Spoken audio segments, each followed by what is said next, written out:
Then more recently, the lockdowns imposed on COVID because of COVID-19 and the associated borrowing, printing, and spending of money has proved to be disastrous. The COVID lockdowns and the associated policies represented the largest transfer of wealth from working people, small businesses, to large corporations like Apple and Amazon and Facebook than we've ever seen in the modern history of our country.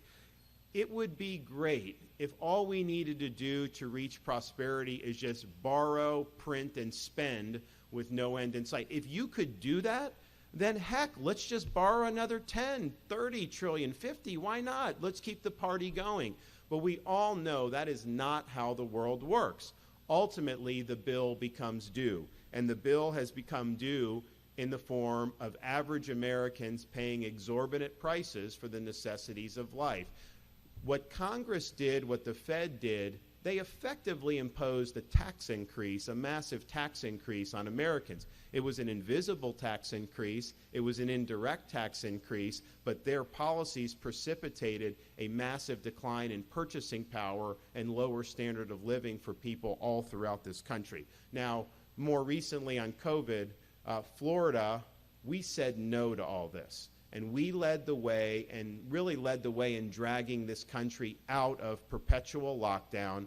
We protected our people's ability to earn a living, our businesses' ability to operate, our kids' ability to be in school in person 5 days a week.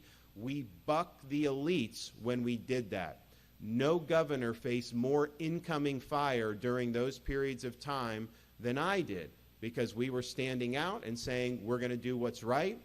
We are not going to simply subcontract out our leadership to people like Dr. Fauci. We refuse to let Florida descend into some type of Faucian dystopia where people's livelihoods were ruined and their freedoms were curtailed. We fought for Floridians who were being ignored by the elites, whose livelihoods hung in the balance and who did not have a voice.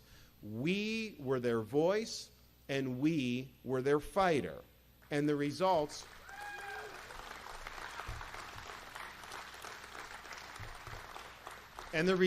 are that Florida continues to lead the way.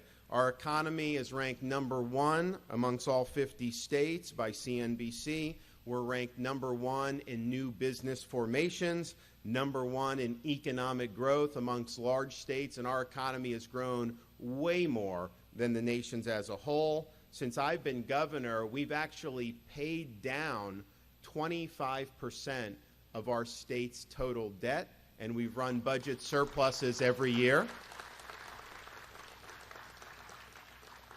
Of course, the folks in the live free or die state can appreciate this. We don't have an income tax. Some of your New England brethren may want to try that sometime.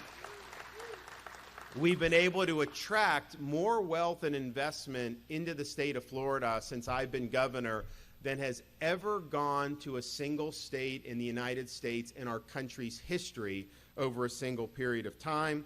We're ranked #1 in education by U.S. News and World Report. We've led the nation in net in-migration every year since I've been governor, and our crime rate is at a 50-year low. So leadership matters. We showed how to get it done. We beat the elites. We showed the way forward to restore freedom and opportunity for people all throughout this country. And I will fight as president for the American people, just like we fought for the people of Florida.